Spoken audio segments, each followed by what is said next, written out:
Okay. So welcome everyone. I think you know my name. Let me introduce again. Recall last time what did I do? So let me recall. From the hostile process. Hostile process. So two equivalent definitions. Essentially, the definition one is I'm giving you guys the tau k, what and exponential lambda, and I define nt to be the maximum of the k summation of k tau k is less than a t, right? And I'm going to call this is my Poisson process. So it can be thought as the number of the guests up to time t. All right. So that is the first definition, and the second definition is essentially the theorem that we discussed last time, I believe. So it was a theorem last time. I remember, but there's something here. Essentially, NT is a Poisson process. If and only if you do have the following properties. So NT, so N0 is 0, and what do you have? NT minus NS is a Poisson distribution with the rate lambda t minus s. And lastly, you have the independent increment. Independent increment. Namely, you have what n t naught, nt1 minus nt naught, right? Nt sub, let's call k maybe, nt k minus 1 are independent, right? Given the collection of times given collection of time t naught, t1.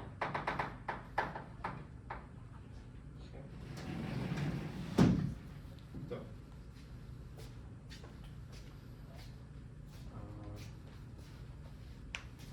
So, what was the labeling? Labeling 6? Field 6. Okay, good. Excellent. That was field 6. Field 6. Okay. So now the next.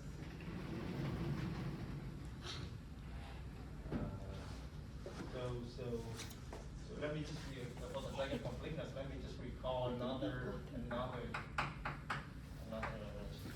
the tau k prime. So we call the collection of the time start interval time starting from S. So I'll call this to be tau 1 prime, okay? Tau 2 prime, so on. So this is what this is T and sub S. This is T and S plus 1. This is T and S2. Okay. And so we already had a theorem saying these inter-arrival times, so tau k prime here are indeed actually exponential with the rate lambda and independent of all the and actually for any n as a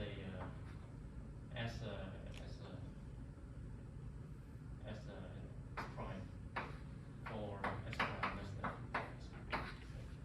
Okay, so this is kind of like a Markov property, right? Whatever happens after time s has nothing to do with whatever happened before s.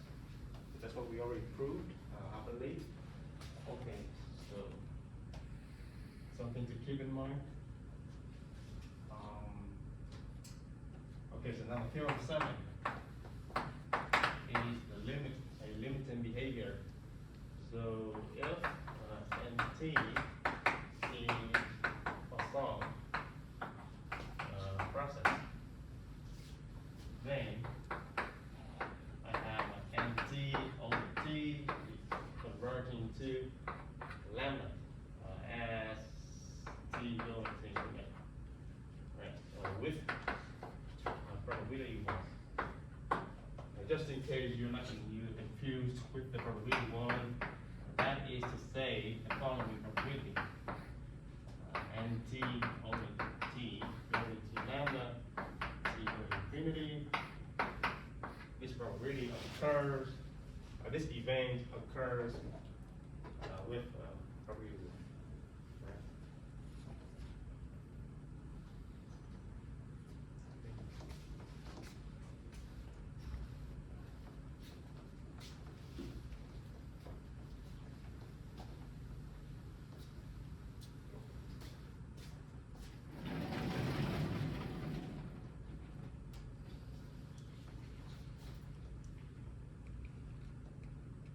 Good. So now the proof here is, so I'm going to, as a first step is I'm going to have to recall, so step 1, I'm going to recall the strong law of large number. Large number. S and if you just only took the 170E, then probably you haven't seen that. But if you took, I believe, 170B, you should have seen that. You took 170B. But anyway, so just let me stick the result here. Suppose I have a sequence of IID. Let me call, say, XK B with a finite mean, so with say the mean mu and the variance of sigma squared which is finite. This is just one version of this theorem, just one version. Then the statement says, then we have the summation of the xk, k from 1 to n divided by n. It's going to be as t, sorry, as n going to infinity. Okay.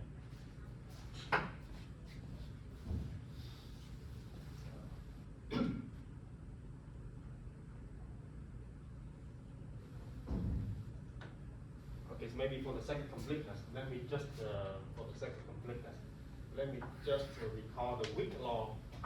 The weak law of large number. Okay. So the weak law is say essentially under the same hypothesis. Instead of that limit, you have the following. For all epsilon positive, you do have like what we call X bar here, okay? Minus mu greater than epsilon is going to 0. Okay. So here we're calling X bar n just 1 over n, so this. Alright.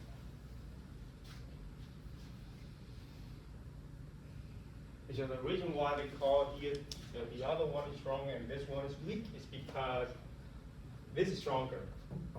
In other words, this convergent mode actually implies this. Okay. You seen that? No? No, actually, not seen the ES. You should have seen this in 170. I think the last chapter Yeah. was 70E. Yeah. So okay, again, so this limit will apply this. So that's why that one they call the strong. Anyway, so with our probability. So now going back to that theorem, so step 1. So now, still step one, so now, so not the following, now, not now. The following, n sub k minus n sub k minus one, for k, for k integer, right? So that collection of random variables, they are IID, okay? They are IID. What is the distribution?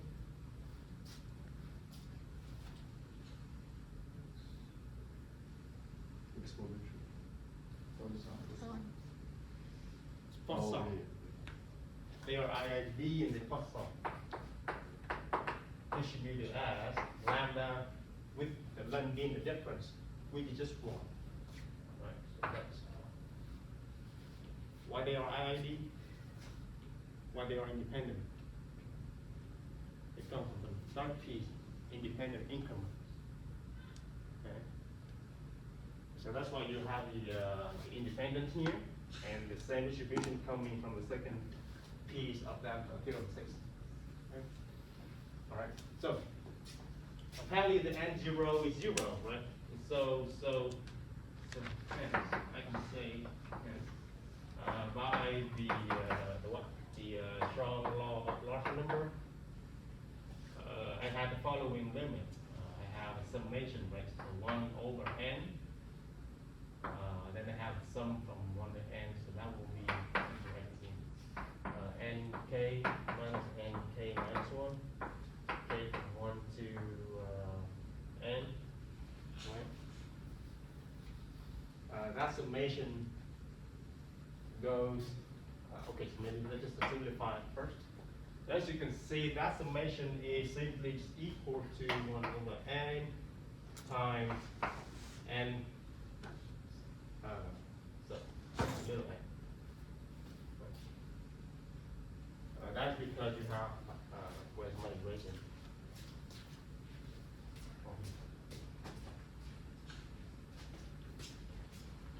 I mean, if you write it down explicitly, right? If you start from k from 1, so you have, maybe start from the top here. And then minus n minus 1 plus minus 1 minus n minus 2, n1 minus n0. Right? But then apparently the middle terms are cancelled. And the n0 is 0. This quantity is 0. Right? So everything is gone. I'm left with 1 over n times n to n. Okay, so, and then by the strong law of large number, this has to go to the mean of the Poisson. And the mean of the Poisson lambda is, Lambda. is it lambda? That's lambda. So the mean of Poisson lambda, which is lambda. Okay.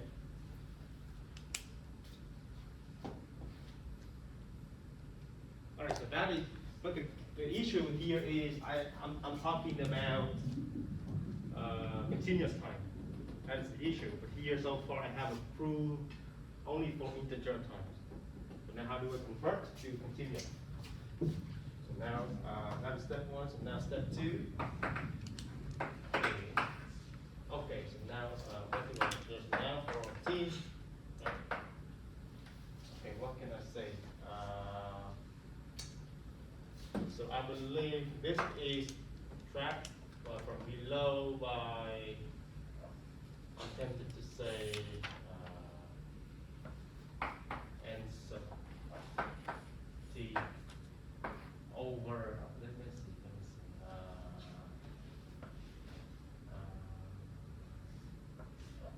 Let me see here.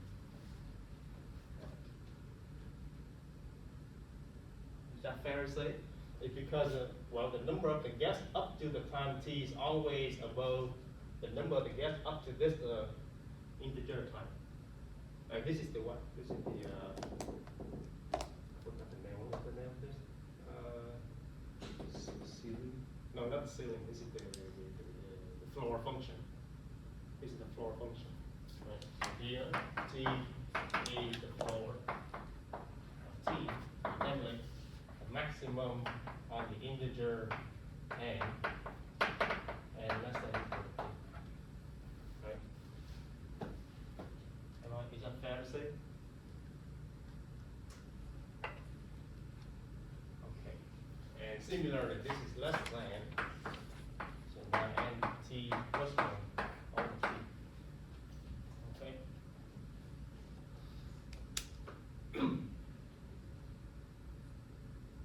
Okay, so now, okay, the good thing now is I already have integer time step here.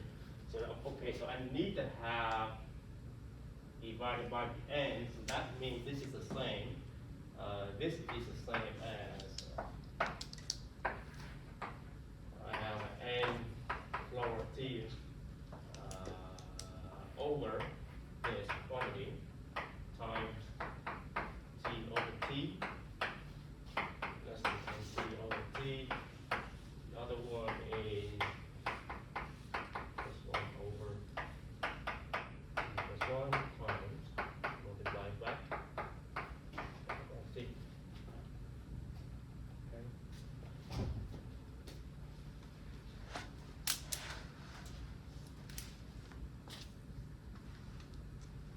So now you can kind of see where I'm going. Kind of like what is the name of it? Theorem? Squeezing. Squeezing. Because apparently the left-hand side, this fraction here going to lambda. This fraction going to lambda according to step 1. And this obviously going to 1. That's t going to infinity. And similarly on the right-hand side, so I need to squeeze into, so this is, of course, that is going to 1, obviously. And similarly for the right-hand side, so that is going to lambda, and that is going to 1. So, that should finish.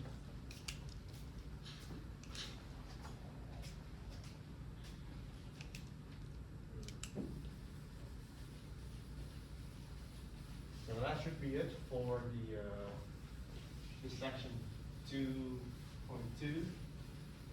Let me move to the next section.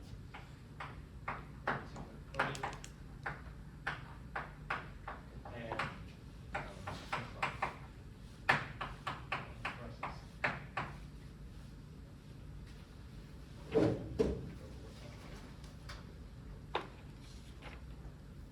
is there any question though about the argument?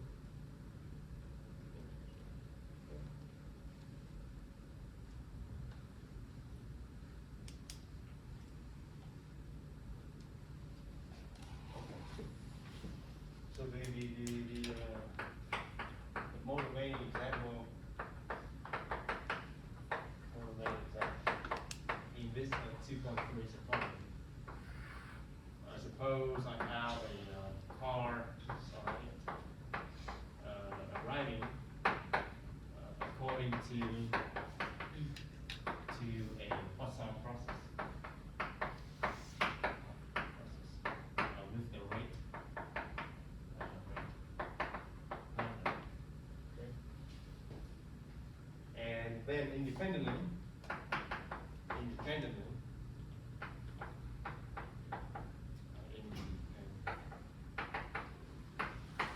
each car, let's just say each car has a y axis, right? Okay, so to draw a picture, it's something like the following: from 0, so the first car arrival, right? That is the T1, that is T2, that is T3, and so on.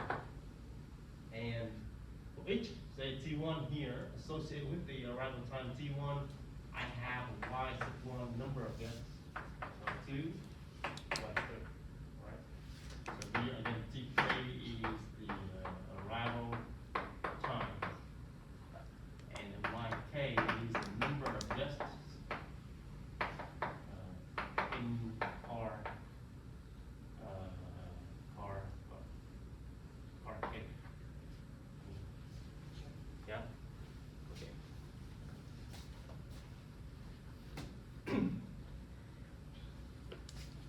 one question that I wanna ask is, if I denote by, n sub t to be the total of guests up to time t, right? And of course, in terms of math, that means I'm taking the following sum, a random sum, okay, from 1 to n sub t by n, right?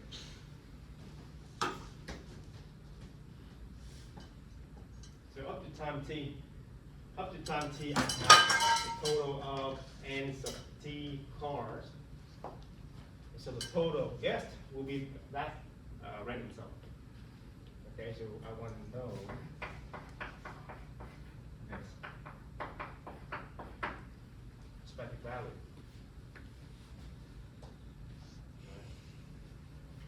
This section is kind of short, so let me quick.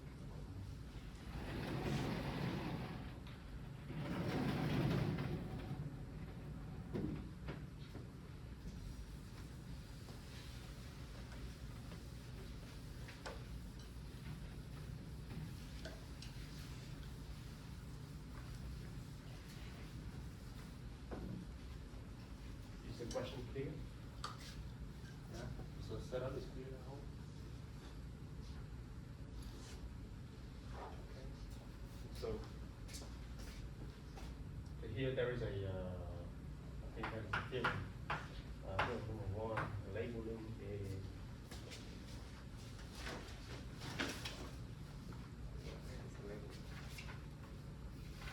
So that is a theorem 2.8 in your textbook. Theorem 2.8.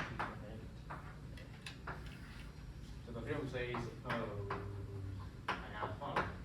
I have a collection of yk, alright,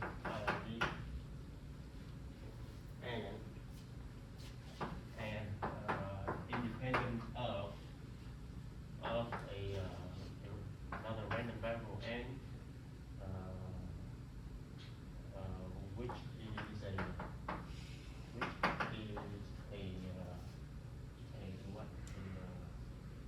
random variable taking values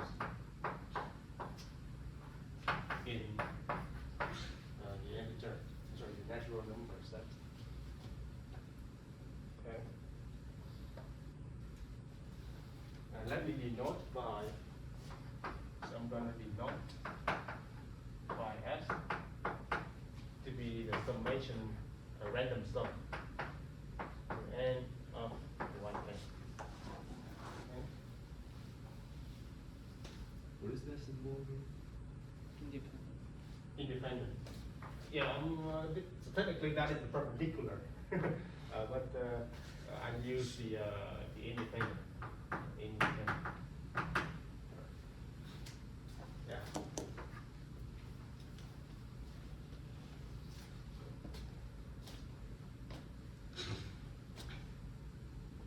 So the yk and the random index, big N, they are independent.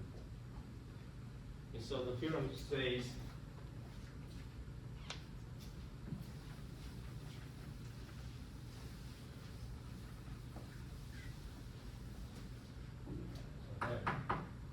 theorem says part 1 the mean of S is simply the mean of N. Multiply by the mean of the yk.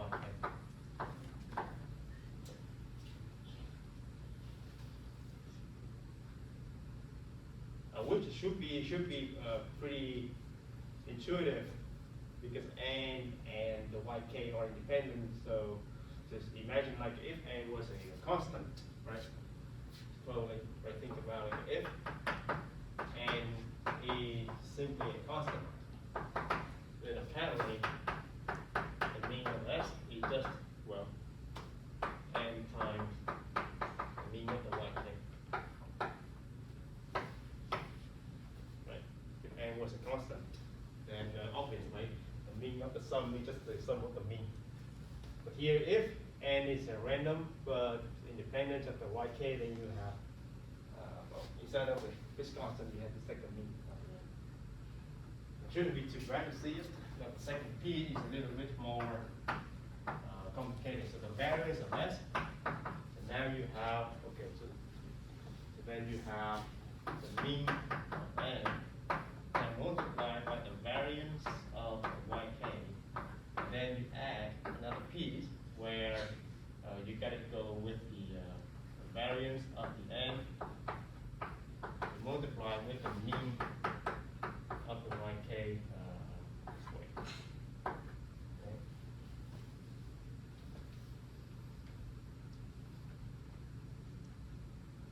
So a bit tough to see here because when you have a variance, you do it's not that way simple to see, but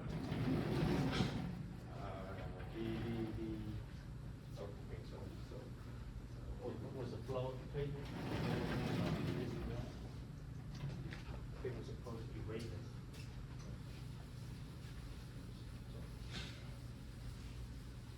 So the way to see that is, so similarly to it, if you think about, there are two pieces. If n is a constant, okay, then the variance of the sum is simply the sum of the variance because you have IID. Because the YKs are independent. So it's just the sum k from 1 to n of the variance YK, which is just simply n times variance of y. Alright? So that's why you have the first term, the mean of n multiplied with the variance of y. But the second piece is now on the other hand, if now yk, let's say now yk is a constant, say it's equal to say c, a constant, all right? Then you have a variance of s, right? It's simply the variance of essentially, well, I think the sum of the yk, which is constant, so I'm looking at n times c, right? N times c. And well, you can see it's constant. If I pull it out, it will become c squared, right? Which will become c squared variance of n, right? And the c squared here is could be called as the mean of the yk, and then you square it. Right. I mean, I'm not proving anything here. I'm just giving a heuristic or argument why I would expect to have two pieces. And for the proof here, will allow me to refer to the textbook. All right. Allow me to refer to the textbook. It shouldn't be anything too difficult to see. Okay. So that is one I would say one simple question. So the next one is okay. So that was question number 1, right? So now second.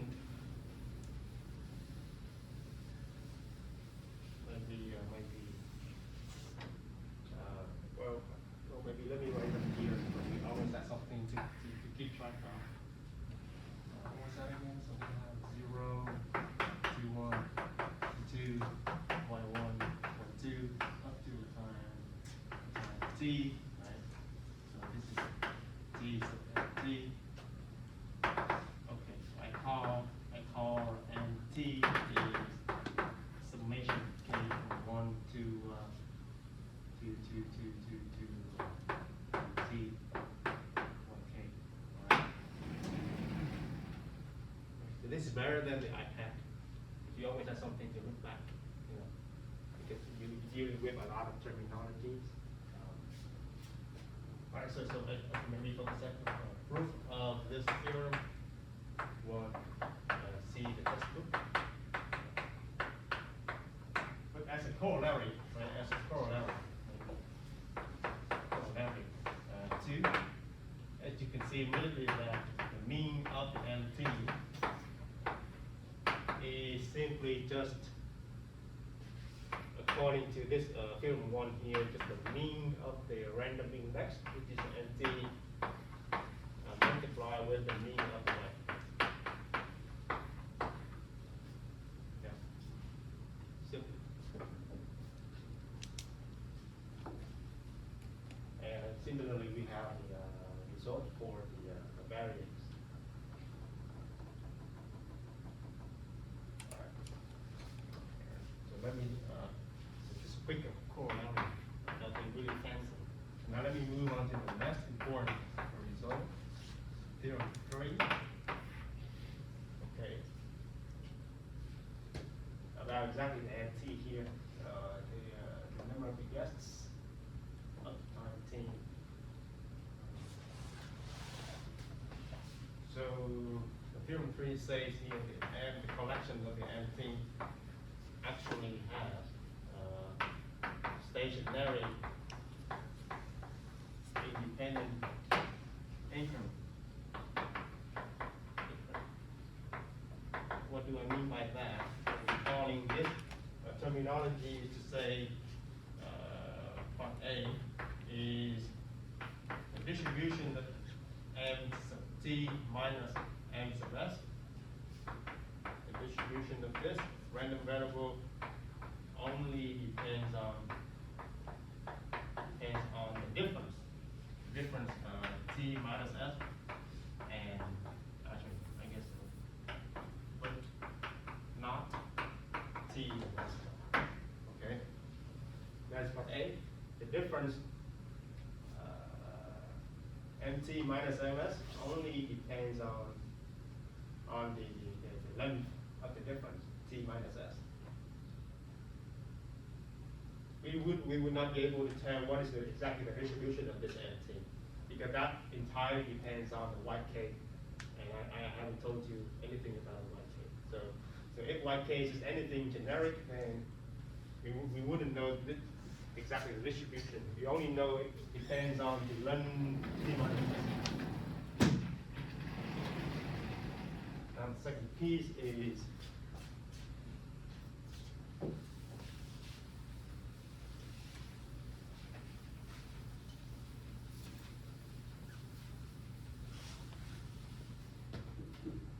part A and now part B.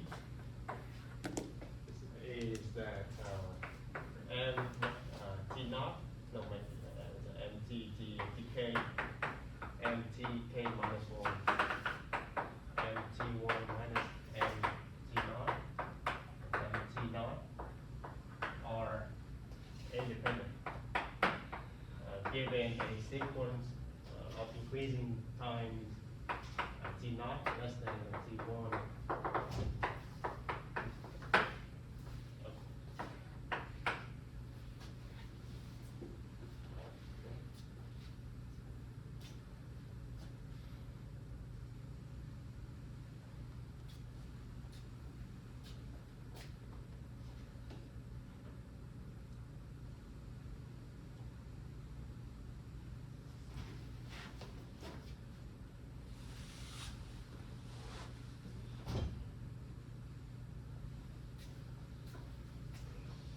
So I will skip the proof of B and leave that as an exercise. Could be in the final thing. Keep that in mind. I will just discuss the A. Okay. So it's just again that is the manipulation of events. And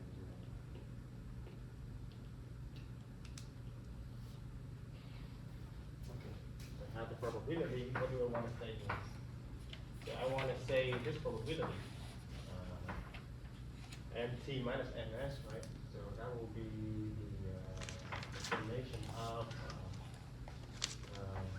k starting from ms, this one, up to mt. So, it's a little bit too fast. So observe, the first thing is, by definition, mt minus ms is simply the sum k starting from ns plus 1 up to n sub t of yk. So think about it.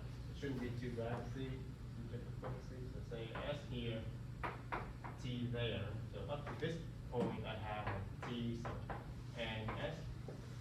Up to this point, I have T sub the arrival time of the NT, right? So that here will be T and S plus 1 all the way up. And here I have a Y associated with that 1.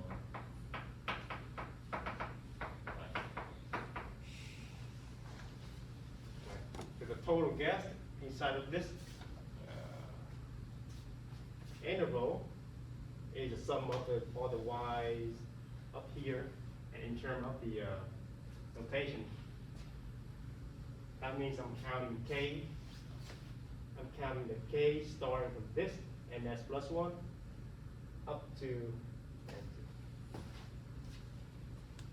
All right. Yeah? No? All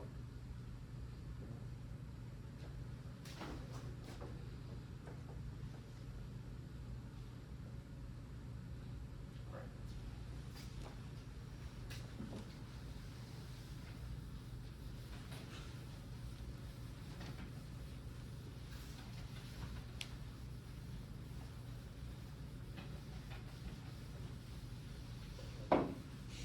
Now, what do we want to say? We have probability of nt minus ms is equal to let's say a constant a.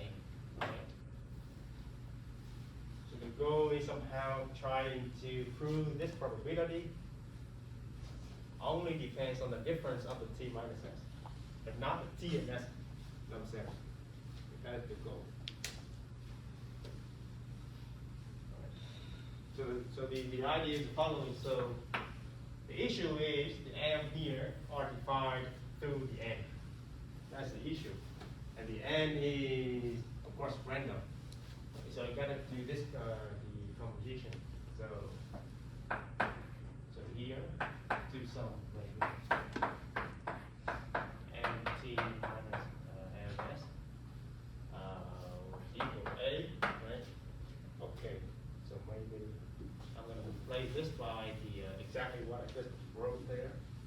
So the summation of k from ns plus 1 t y k in a, right? So I have nt minus ns being I and ns being j. Law of total probability. Right? I just decompose the original event into all the possible cases on these two random variables. Of course, I have double sums. Of course, I have a, let's say, I 0 to infinity, and say j from 0 to infinity.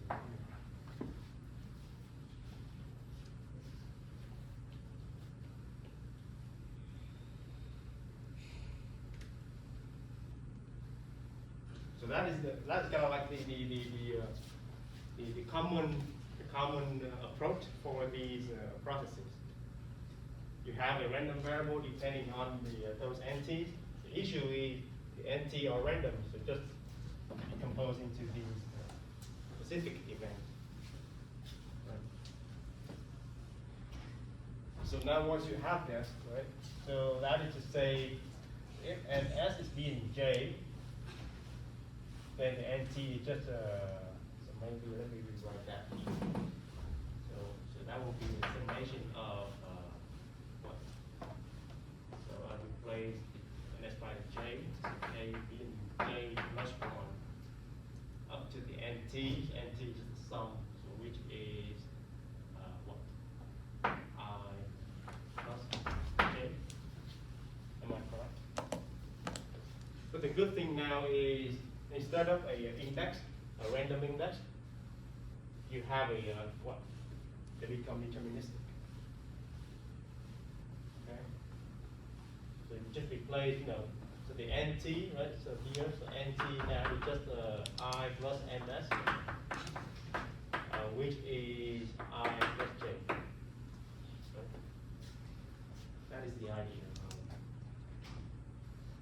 So now once the index here, they become deterministic, you realize that you can split everything, right? So now you can split everything using the independence. You can split everything, essentially, because this is independent of that, we already know, and this quantity here is independent of these two guys, because the YKs are independent of the NT. So you can split everything. Right? But actually, I don't really want to do that. Oh, okay, maybe let's do that for the moment.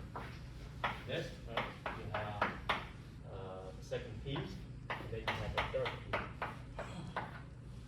Okay.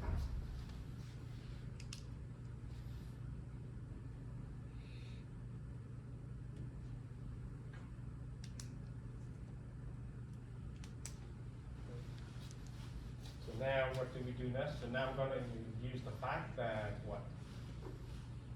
Because these YKs here, they are IID, so this probability is the same as summation YK from 1 to I, YK given A. Because the YKs are IID. So this one is independent. And this is by I,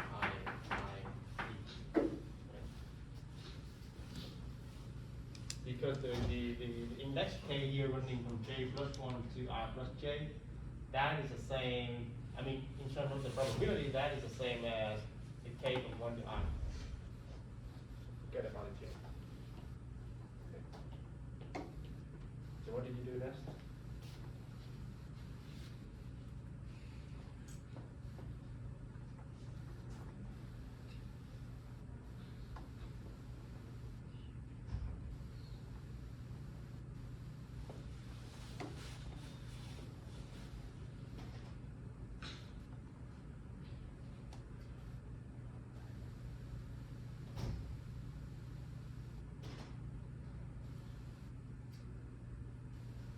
The next thing you do is you bring back everything inside. You combine everything. Okay. So the last thing you do is you combine.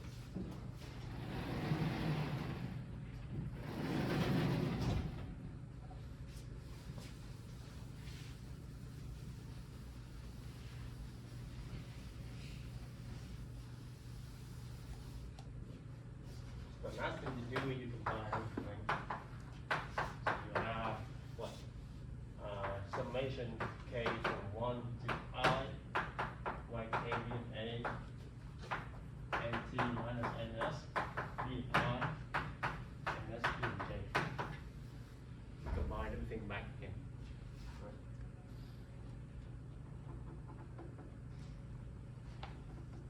So this is the J, this is the I. So now I would do one more step. So now I would combine the J all together. So I can forget about the J. K from 1 to I, YK being A, NT minus NS being I. Alright, so this is just now. Again, that is just law of probability.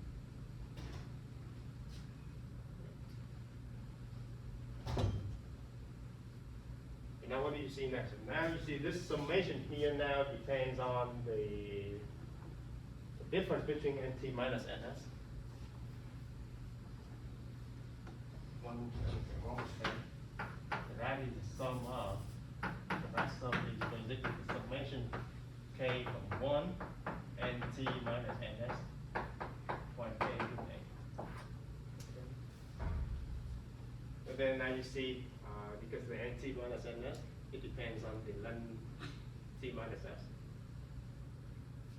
So that's why only depends on the ln T minus S.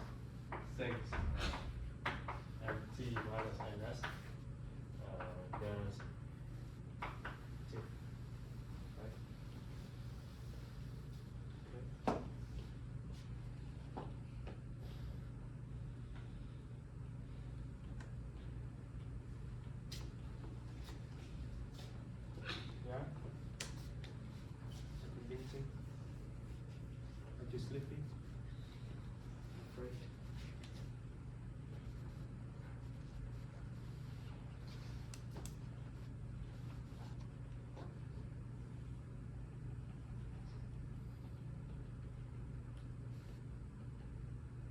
so now that's part A, so part B is an exercise, and I think if we miss the section here. Yeah. Okay. All right, guys.